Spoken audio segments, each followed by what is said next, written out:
After Jesus ascended into heaven, the apostles didn't waste time fulfilling the Great Commission, taking the gospel throughout Jerusalem, Judea, Samaria, and to the ends of the earth. This mission led St. James the Greater, one of the original disciples, to the Iberian Peninsula, which is modern-day Spain. Prior to leaving, according to tradition, James asked for the blessing of the Virgin Mary, and after he received it, James traveled to the northeast of modern-day Spain. Considering how far the Iberian Peninsula was from Jerusalem, the gospel had not taken root there as it had in places like Syria and Asia Minor. And despite James' best efforts in evangelizing to the Iberian pagans, he was only able to baptize a few.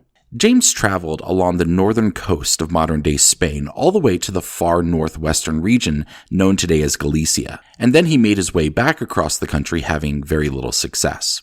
According to tradition, in 40 AD, he and his 8 disciples were in the city of Cesaraugusta, sitting on the banks of the Urbo River, which is modern-day Zaragoza. This was a particularly low point for James, as he was discouraged at the very few that had converted to Christianity.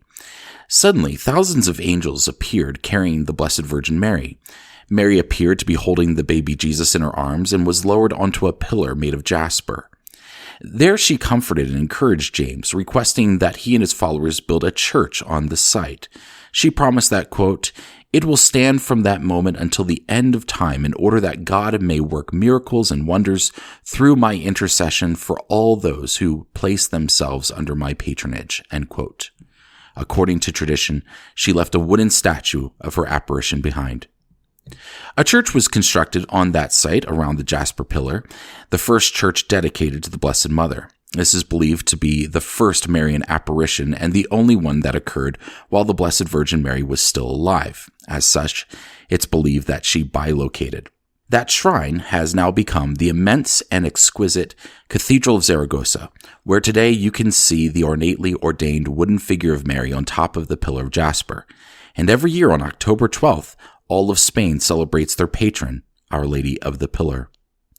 James would return to Jerusalem where he was killed in 44 AD, the first of the apostles to be martyred. It's believed that pilgrims took James' remains back to Spain all the way to the northwestern region of Galicia, where eventually a shrine was erected in his honor, which later became the Cathedral of Santiago de Compostela.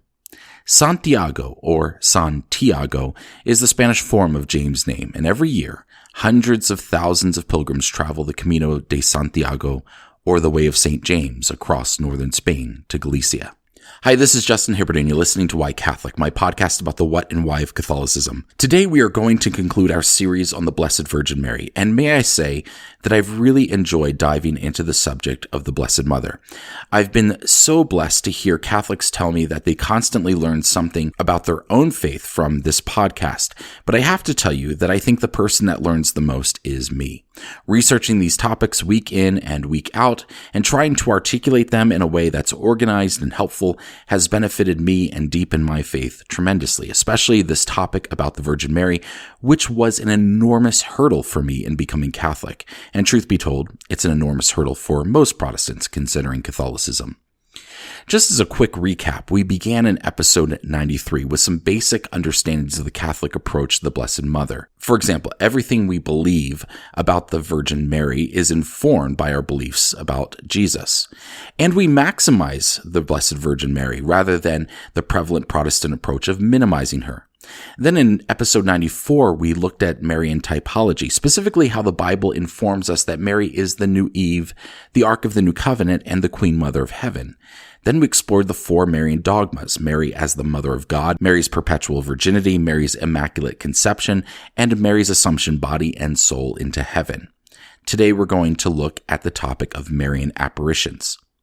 Just as a point of clarification, as we begin this topic, the term Our Lady of typically refers to some sort of Marian apparition, visitation, or revelation. So, for example, Our Lady of Lourdes is the Marian apparition that occurred in Lourdes, France.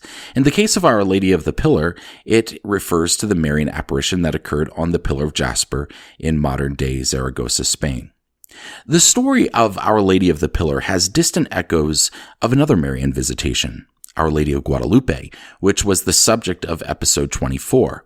Our Lady of Guadalupe refers to Mary's apparition to the peasant Catholic convert Juan Diego, which occurred at a time when the Spanish missionaries were struggling to convert the Aztecs. In fact, in frustration, the Catholics were resorting to rather hostile tactics.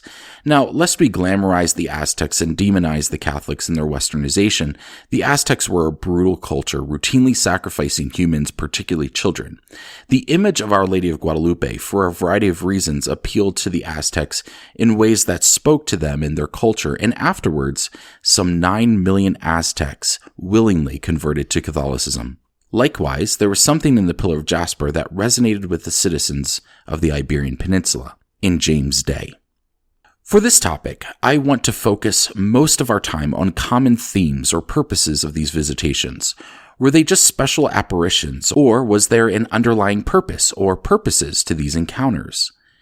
The first of the themes or purposes of Marian apparitions is conversion. Like with Our Lady of Guadalupe in Mexico and Our Lady of the Pillar in Spain, a common thread throughout Marian visitations is a return to Jesus. For example, Our Lady of Saluva refers to a number of visitations to 4 children over the course of 4 years in the early 1600s in Saluva, Lithuania. The town had completely abandoned Catholicism for Calvinism. However, following the visitations, the town abandoned Calvinist rule and returned to the Catholic faith. In other examples, like Our Lady of Buraine, also known as the Virgin of the Golden Heart, where 33 apparitions occurred to 5 children in Buraine, Belgium, we see a common message calling Christians to pray for the conversion of souls. A second common theme of some of these visitations, though related to the conversion of souls, is the building of some sort of shrine or chapel. In both the apparitions of Our Lady of the Pillar and Our Lady of Guadalupe, Mary instructed the building of a chapel. In the case of Our Lady of Good Help, which occurred in the late 1600s and early 1700s, Mary requested a house built for priests to help with conversion, particularly through the sacrament of penance. Why is a building important to conversion? Well, I live in Utah, about an hour from Salt Lake City. Within a mile from each other is the Mormon Temple, the head temple of all of those in the Church of Jesus Christ of Latter-day Saints, and the Cathedral of the Madeleine, the mother church for the Diocese of Salt Lake. Both buildings are beautiful, though in very, very different styles. Now, if you tried to go into the Mormon temple, you couldn't without a temple recommend card, which you can only obtain if you're a faithfully practicing Mormon. However, at the Cathedral of the Madeleine, as is the case with every Catholic church, basilica, and cathedral around the world, anyone can just go in throughout the day. In fact, I'm sure it's not uncommon to encounter a homeless person sleeping on one of the pews in some of these churches. If you go back to episode 77, I talked about the transcendentals of truth, goodness, and beauty. I mentioned that I knew a woman who became Catholic because one day she was driving past our beautiful parish in Park City, Utah, and she thought, wow, what a beautiful church. I want to go inside. We are all drawn to beauty, and the reason Catholic churches have always been open to the public is because it's an opportunity to show the world what beauty is. It's also an opportunity to preach the gospel through artwork like stained glass windows, frescoes, and sculptures. Remember, literacy is a rather new skill. Churches are a sort of Bible picture book for those who couldn't read, as well as those who just will never open a Bible. Isn't it rather ironic how people completely scoff at Catholicism in our beautiful churches, yet will travel out of their way to see the most prominent Catholic churches like St. Peter's Basilica, Notre Dame, La Sagrada Familia, the Basilica of Our Lady Guadalupe, and so forth? On social media recently, I came across a post by an anti-Catholic pastor wearing a flamboyant pro-Protestant t-shirt who was visiting Vatican City. I think that makes my point. I don't know any outsider that goes out of their way to visit some Southern California megachurch campus or the headquarters for the Evangelical Lutheran Church of America. The Blessed Virgin Mary understands our thirst for beauty. It is beauty which lures us to the truth of the gospel and the goodness of the Beatitudes. A third theme of Marian apparitions is that they often happen to the young and to the poor. We don't see many examples of apparitions to the Pope, cardinals, or bishops, or even priests. Most of the stories of Marian apparitions center around children, like Our Lady of Fatima, where the Blessed Mother appeared to 3 children. For 6 months in 1858, Saint Bernadette, a peasant girl from Lourdes, France, had a series of apparitions of someone who identified herself as the Immaculate Conception. During the Catholic Church's investigation of these apparitions, a priest asked her, quote, "Why would God ever choose a little peasant girl?" End quote. Bernadette, who was a particularly sassy child, responded, quote, I suppose God wanted to choose a little peasant girl." End quote. In 1911, the transcriptions of the trial of St. Joan of Arc were discovered after being lost for hundreds of years. There, in the transcription, we read that the inquisitor asked Joan of Arc, quote, "Why would God ever choose a little peasant girl?" End quote. To which Joan of Arc replied, quote, "I suppose God wanted to choose a little peasant girl." End quote.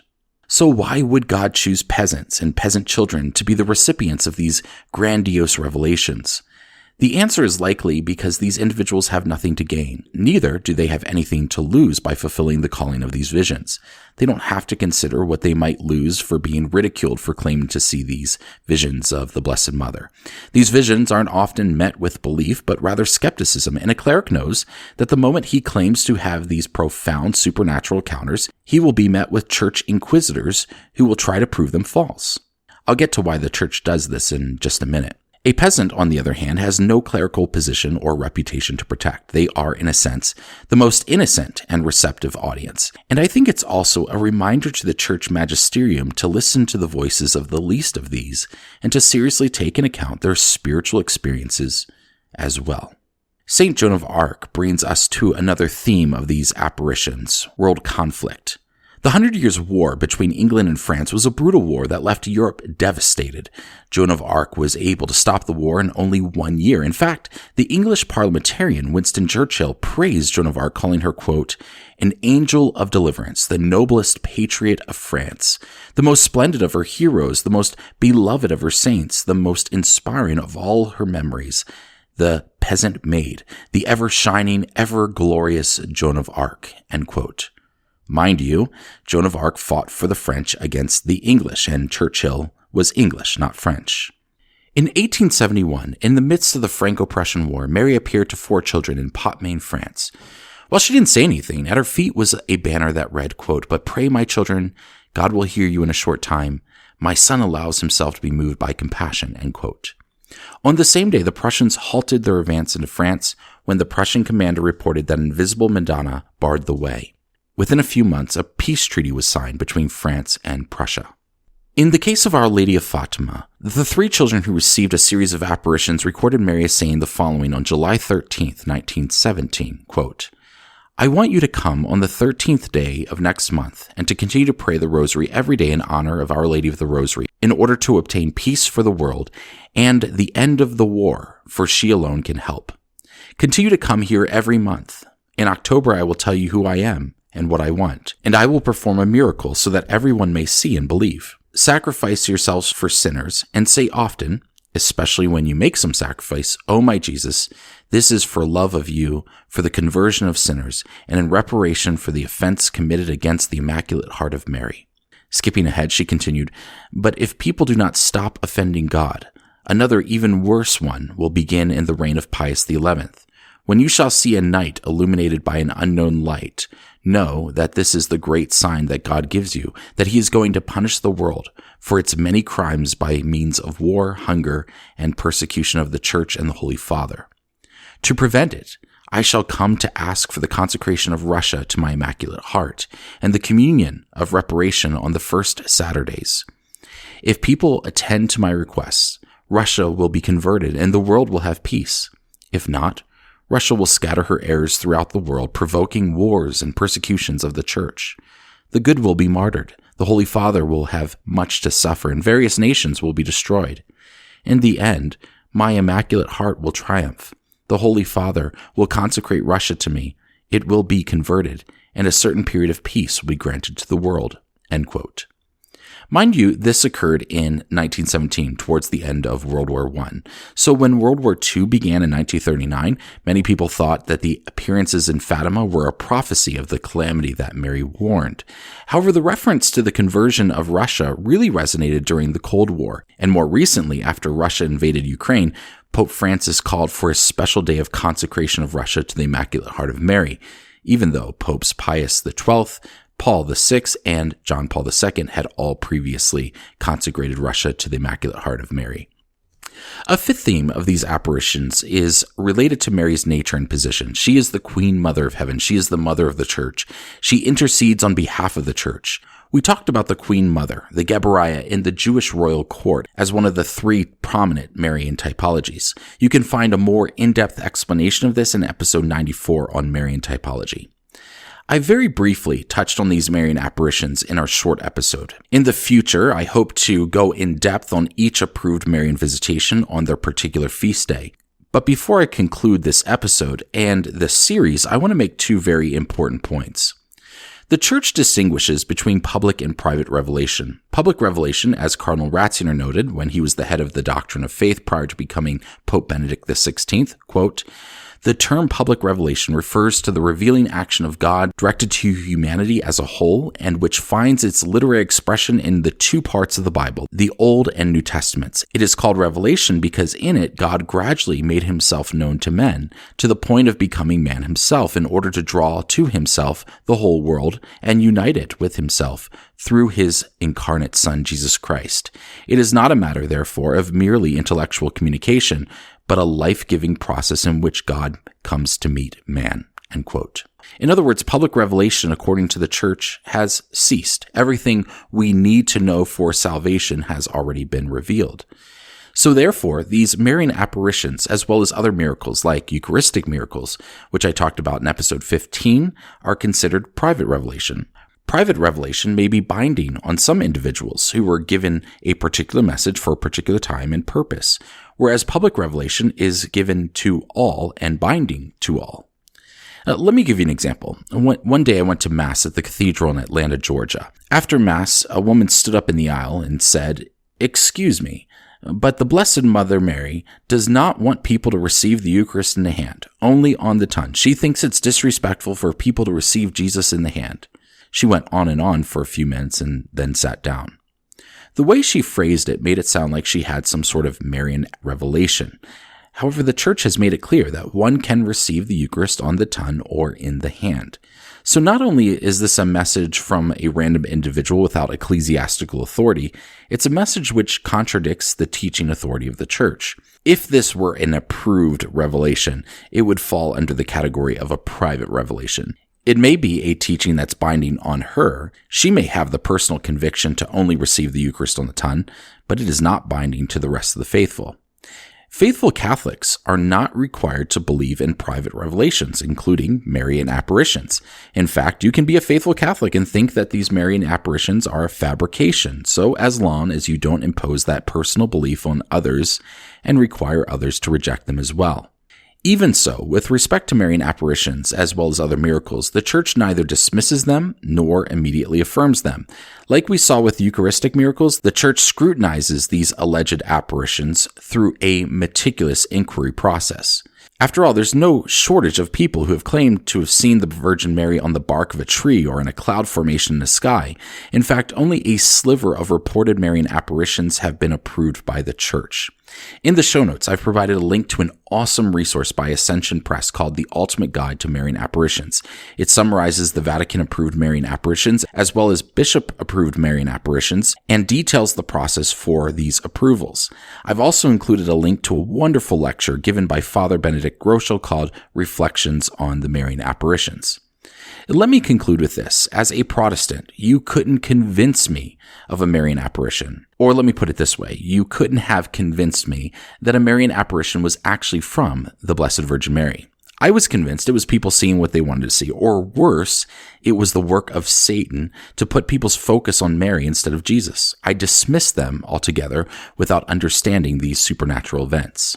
That premise was not original to me. John Calvin in the 16th century, in his letter to the King of France, which I've linked to in the show notes, made the case that so-called Catholic miracles were actually works of Satan. But yet, how does that make any sense?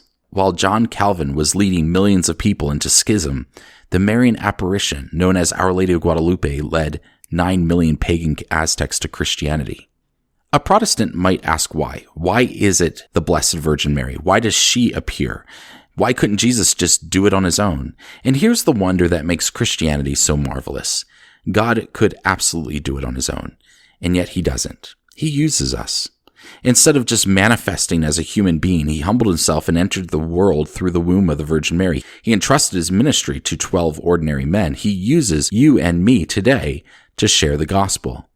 The Blessed Virgin Mary serves as our human example on what it means to serve Christ. She is full of grace. She says yes to serving God, even though it will cost her dearly. She devotes herself to Jesus from the manger to Golgotha and beyond. She was taken body and soul into heaven, and she is still leading people to Jesus today. Why do Catholics make a big deal out of Mary? It's because no one has provided a greater example of what it means to serve Jesus on this earth and in heaven more than the Blessed Virgin Mary, the Mother of God. Thank you for joining me for Why Catholic. Be sure to subscribe to Why Catholic wherever you get your podcasts. And you can also subscribe to my Substack site and get the next episode in your email inbox. As a subscriber, you get a special discount code to the Why Catholic Etsy store. If you've been blessed by this podcast and you're feeling generous, there's also a way to financially support it, and patrons get some extra perks.